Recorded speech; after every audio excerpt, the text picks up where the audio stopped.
માં આપનું હાર્દિક સ્વાગત છે। આજના વિડીયોમાં ત્રણ ડાળી શીખી રહ્યા છે। ત્રણ ડાળીમાં આમ તો આપણે હિચ આવડતી હોય છે, હિચ સિવાયની અલગ સ્ટાઇલ આપણે શીખી રહ્યા છે। આ વસ્તુ તમે ત્રણ ડાળીના ગરબામાં તમે પોતે ઘરે બી શીખી શકો છો, એ રીતની આપણે કોશિશ છે। તો તમે જરૂરથી આ વસ્તુ ઘરે નિહાળજો અને કરજો। ત્રણ ડાળીના ગરબા સાથે નવી નવી સ્ટાઇલો કરવાની કોશિશ કરજો।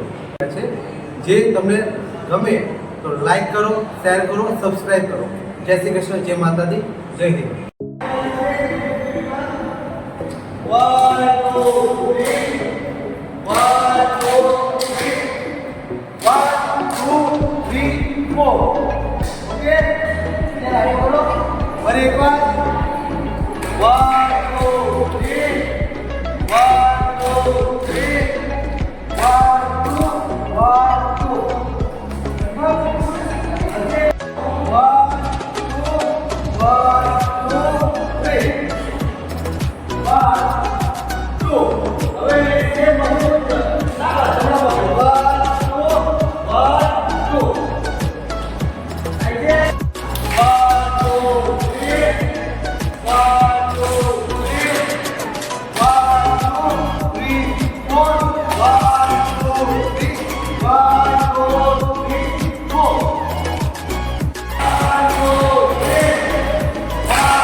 3 તાળી પડે, 3 વાર 3 તાળી પડે।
Audio Jungle.